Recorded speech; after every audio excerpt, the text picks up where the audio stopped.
जय हिंद दोस्तों आज चर्चा करते हैं बाल विकास एवं शिक्षा शास्त्र के बहुत ही महत्वपूर्ण प्रश्नों पर, जो कि एक एक प्रश्न आपकी परीक्षा के लिए उपयोगी होगा।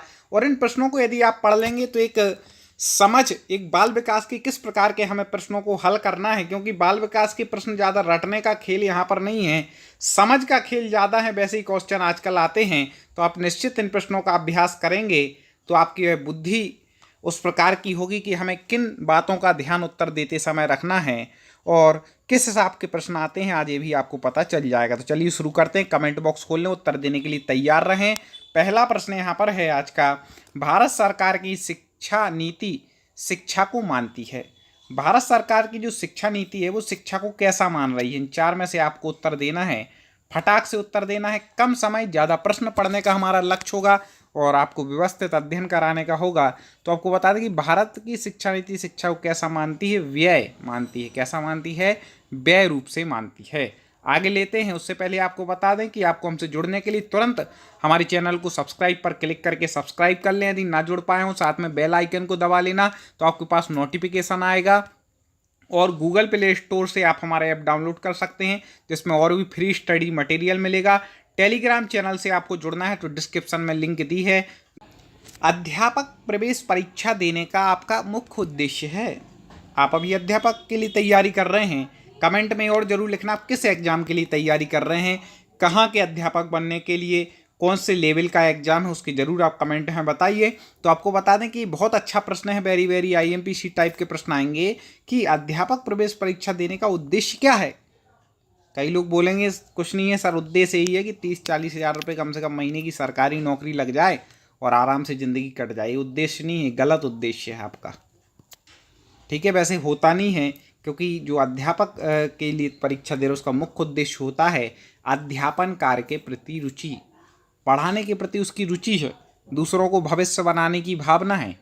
इसलिए अपन शिक्षक भर्ती का एग्जाम दे रहे हैं और जो इस भावना से एग्जाम देगा निश्चित वो सफलता भी प्राप्त करेगा। उसके लिए मेरी ढेर सारी शुभकामनाएं हैं। आप हमारे चैनल से जुड़ गए होंगे सब्सक्राइब करके, अब वीडियो को लाइक कर लीजिए, फिर आगे और पढ़ते हैं। तुरंत लाइक कर लें। कक्षा में अच्छे वातावरण के लिए आवश्यक है। क्या आवश्यक है कक्षा में? यदि अच्छा वातावरण चाहिए है तो इन चार में से क्या होना चाहिए? बाल विकास में हमेशा चार में से कभी लगता है दो उत्तर ठीक है, कभी तीन है, कभी चारों लगते हैं, लेकिन परफेक्ट चुनना पड़ता है। यहाँ तो सीधा सीधा है कि अध्यापक एवं छात्रों में मधुर सौहार्दपूर्ण संबंध होना चाहिए। ठीक है, अगला, एक छात्र नेता के रूप में शिक्षक का कक्षा में व्यवहार होना चाहिए। कैसा व्यवहार होना चाहिए? छात्र नेता के रूप में शिक्षक का व्यवहार कैसा होना चाहिए, जल्दी बता दीजिए। तो वह होना चाहिए, बिल्कुल शिक्षक का हमेशा उत्साहपूर्वक होना चाहिए, उत्साह होना चाहिए उसमें, पढ़ाने के प्रति भी, हर कार्य के प्रति। शिक्षक का दायित्व है, आप शिक्षक बनने वाले हैं, पेपर में ऐसा पूछेगा आपका दायित्व क्या है इन चार में से, जल्दी बता दीजिए। तो शिक्षक का जो दायित्व हो जाएगा वह बिल्कुल है कि विद्यालय एवं समाज के प्रति शिक्षक का दायित्व होता है। ठीक है ना, स्वयं के प्रति नहीं है, विद्यालय और समाज के प्रति आप शिक्षक बन रहे हैं, समाज के लिए भविष्य उज्ज्वल करने के लिए। शिक्षक समाज में परिवर्तन का मुख्य घटक है। यह कथन सत्य है कि असत्य? शिक्षक जो है वह समाज में परिवर्तन का मुख्य घटक है। शिक्षक की अभी आप परीक्षा दे रहे हैं, जिस दिन बन जाएंगे उस दिन महत्वता भी समझ जाएंगे। जब पढ़ाने जाएंगे, लोगों को आपसे अपेक्षाएं होंगी तो महत्वता आएगी समझ में। तो यह कथन जल्दी बता दीजिए, मुख्य घटक है। तो इसको आपको बता दें, कई लोग इसको पूर्ण सत्य करके आएंगे, नहीं, आंशिक सत्य भी नहीं लगा सकते, कुछ नहीं कह सकते, हो भी सकता है और नहीं भी, कोई ज़रूरी थोड़ी ना है कि मुख्य घटक की बात कर रहे हैं यहाँ पर। ठीक है ना, इसलिए घटक तो है लेकिन मुख्य हो ऐसा कुछ नहीं है, परिवार से भी हो जाता है व्यक्ति के जीवन में परिवर्तन। चलो आगे बढ़ते हैं। आज भी अध्यापक को समाज में श्रेष्ठ स्थान प्राप्त है, क्योंकि वह होता है, अध्यापक को श्रेष्ठ स्थान दिया जाता है समाज में आज भी। क्यों दिया जाता है, किस कारण से उसको वह स्थान दिया गया? तो आपको बता दें इसका मूल जो कारण है, क्योंकि वह क्या है मूल कारण, कि राष्ट्र के प्रति समर्पित है शिक्षक। ठीक है ना, इसलिए सम्मान देते हैं। मैं अध्यापक व्यवसाय में जाना चाहती हूँ, क्योंकि एक व्यवसाय प्रदान करता है। मेरे हिसाब से तो ये प्रश्न गलत होना चाहिए। क्यों होना चाहिए? क्योंकि अध्यापन एक व्यवसाय नहीं है, याद रखना, ठीक है ना। इसको व्यवसाय मत बनाओ, ना व्यवसाय के उद्देश्य करो। खैर लोग करने लगे हैं, शिक्षा को व्यवसाय बना दिया, लेकिन शिक्षा तो पर कल्याण के लिए होती है। लेकिन फिर भी ठीक है, आप प्रश्न आ जाएगा तो उत्तर तो लिखना ही पड़ेगा। तो क्योंकि यह क्या करता है, मानसिक शांति प्राप्त करता है। संसार में कोई पूछे कि सबसे अच्छी जॉब कौन सी है, तो लिख देना शिक्षक की जॉब। बहुत शांति रहती है, सम्मान भी जहाँ पर मिलता है और शांति भी मिलती है, ठीक है। तो मानसिक शांति। कक्षा में छात्र पढ़ाई में रुचि नहीं ले रहे हैं, ऐसी स्थिति में आप क्या करेंगे? आप एक शिक्षक हैं, छात्र को पढ़ा रहे हैं, लेकिन आपको लग रहा है रुचि नहीं ले रहे हैं, ठीक है ना। तो क्या करेंगे? डांटेंगे, भगा देंगे, फेल कर देंगे, क्या करेंगे?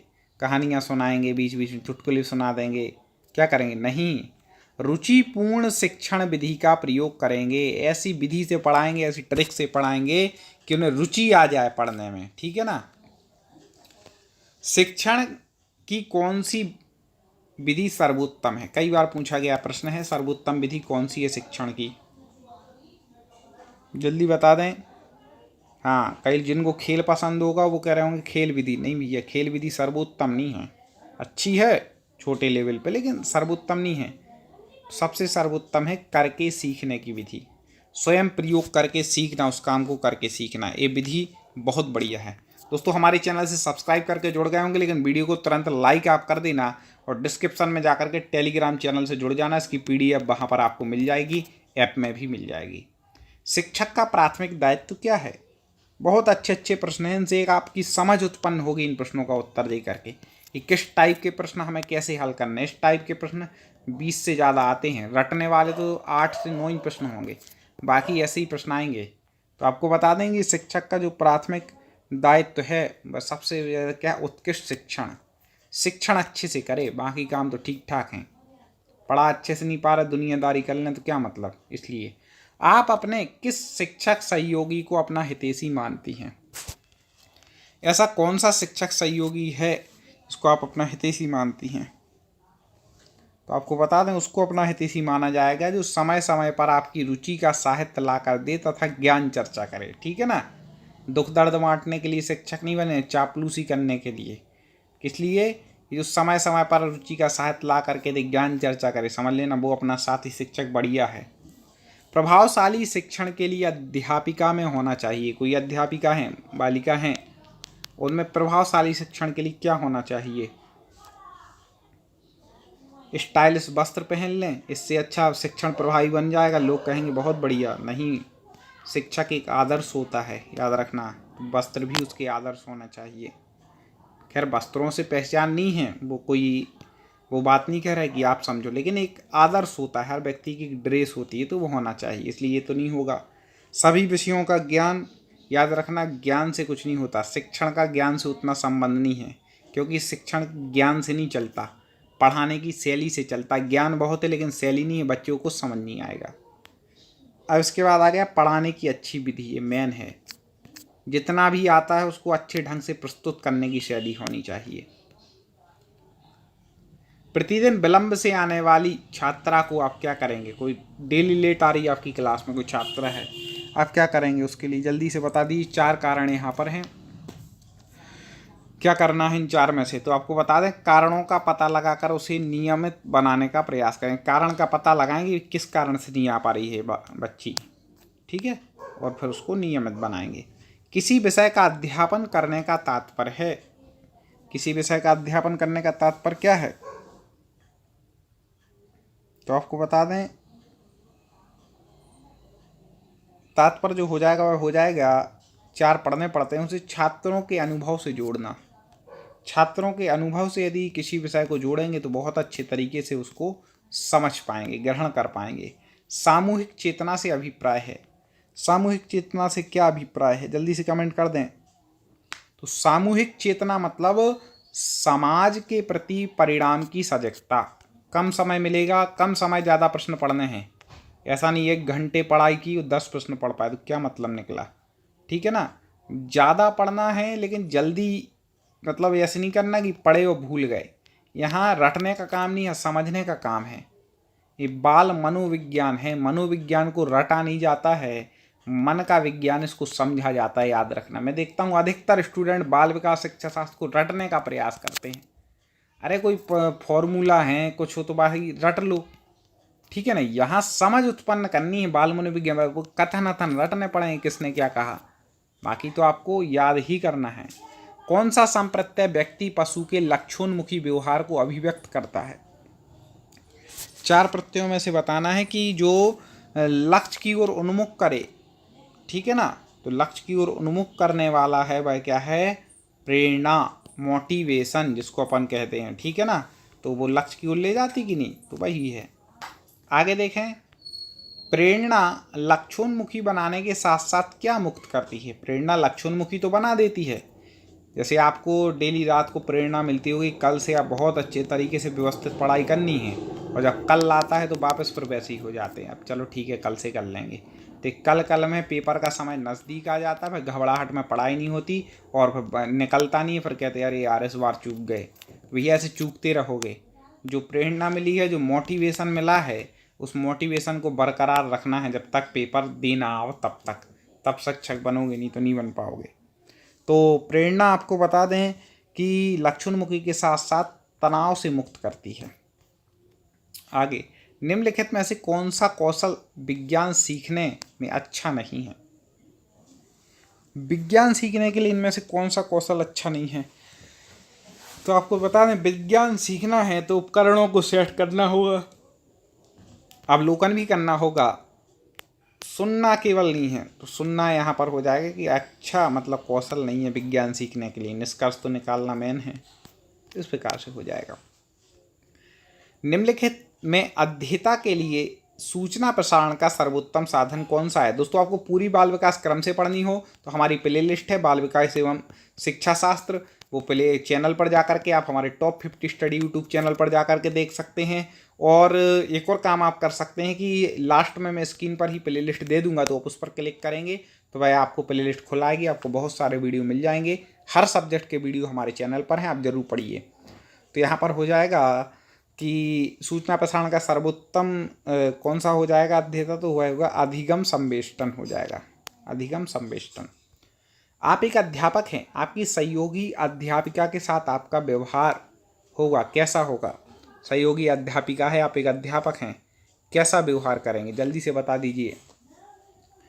तो बिल्कुल सामान्य व्यवहार, नॉर्मल जैसे सबसे होता है वैसे सामान्य व्यवहार होगा, ना दोस्ती ना दुश्मनी, ठीक है ना। दोस्ती मतलब दोस्ती तो रहेगी, सामान्य व्यवहार जैसी, अति दोस्ती भी नहीं करनी है ना दुश्मनी करनी है, कुछ नहीं करना है। कबीरा खड़ा बाजार में सबकी पूछे खैर, ना काहू की दोस्ती ना काहू से बैर, ऐसा वाला काम करना है। अध्यापक को सामाजिक कार्यकलाप में हिस्सा लेना चाहिए, जल्दी बता दीजिए। सामाजिक कार्यकलाप में अध्यापक को कितने बार हिस्सा लेना चाहिए? कभी कभी लेना चाहिए कि जब आवश्यकता हो तब, तो आपको बताएं बार बार, जितनी बार अच्छे काम कर पाओ उतने बार हिस्सा लें सामाजिक कार्य। अध्यापक के आत्मविश्वास के लिए आवश्यक है, क्या आवश्यक है अध्यापक के आत्मविश्वास के लिए? ये प्रश्न जरूर सरल थोड़े हैं, लेकिन इन्हीं में मैंने देखा व्यक्तियों को मात खाते हुए पेपर में। इसलिए मैंने देखा जब 30 नंबर का बाल विकास है तो 20 से ज़्यादा लाने में लोगों को पसीना छूट जाता है। वो रटने वाले सिद्धांत रट ले जाते हैं, इनको रट ले जाते, उनके रट ले जाते, लेकिन देखते हैं ऐसे क्वेश्चन तो 8 ही से 10 आए, बाकी और कहाँ से आ गए, तो उनमें गड़बड़ कराते हैं। समझ उत्पन्न करनी, उत्तर बताने की, रटाने वाला काम बाद में करा देंगे, अभी पहले समझ लें। तो आपको बता दें कि आत्मविश्वास के लिए क्या होना चाहिए, सबसे पहले कि उसकी विषय पर पकड़ होनी चाहिए। जो विषय आप पढ़ाने वाले हैं उस पर यदि आपकी पकड़ होगी तो आत्मविश्वास अपने आप आ जाए, कोई दिक्कत नहीं। शिक्षण कार्य के लिए निम्नलिखित में से कौन सबसे अधिक निर्णायक है? शिक्षण कार्य के लिए सबसे अच्छा कौन सबसे अधिक निर्णायक है? तो आपको बता दें कि सबसे अधिक जो निर्णायक हो जाएगा शिक्षण कार्य के लिए वह हो जाएगा अधिगम को प्रभावी बनाना, ठीक है, अधिगम को प्रभावी बनाना है। यदि कोई विद्यार्थी आपकी कक्षा में उत्तर नहीं दे पाते तो आप क्या करेंगे? कोई विद्यार्थी कक्षा में उत्तर नहीं दे पा रहे हैं, क्या करेंगे? तो उसे बैठ जाने को कहेंगे? नहीं। उसे दंड देंगे? ये भी नहीं करेंगे। किसी अन्य विद्यार्थी से उत्तर दे? ये भी नहीं करें। आसान प्रश्न पूछेंगे। मान लो वो कठिन प्रश्न का उत्तर नहीं दे पा रहा तो उससे आसान पूछ लेंगे, वो उत्तर बता देगा, फिर उसको प्रेरणा देंगे भी आगे भी याद करो, ठीक है ना, क्योंकि उसको निराश नहीं करना है, विद्यार्थी को प्रेरणा देनी है। वो कैसे देना है वो तरीका आना चाहिए। अध्यापक का मुख्य कार्य होता है, अध्यापक का मुख्य कार्य क्या है, जल्दी बता दीजिए दोस्तों। स्कूल में जाके आराम करना, ये है क्या? नहीं, क्या हो जाएगा? हाँ, अपने विद्यार्थियों में से अच्छे नागरिक तैयार करना, ये अध्यापक का मुख्य कार्य है। निम्नलिखित में से कौन सी बात कौशल सीखने की एक प्रवस्था नहीं हो सकती? कौशल को सीखना है तो इन चार में से क्या एक प्रवस्था नहीं हो सकती? अभ्यास तो बहुत जरूरी है, हाँ जरूर, संविधि नहीं हो सकती, बाकी भेदबोध होना चाहिए, कल्पना होनी चाहिए। आपको विस्तार से हमारी क्लासें पढ़नी है तो इस वीडियो के बाद प्ले लिस्ट में जाकर के देखिएगा, बाल विकास के लक्ष्य कक्षाएं उनको पढ़िएगा। चैनल को सब्सक्राइब कर लेंगे तो आगे की वीडियो तो आप तक पहुंचते ही जाएंगे, और बेल आइकन को दबा करके ऑल नोटिफिकेशन ऑन करना नहीं भूलना, इससे आप तक पहुंचते रहें। निम्नलिखित में से कौन सी बात शिक्षा की गुणवत्ता बढ़ा सकती है?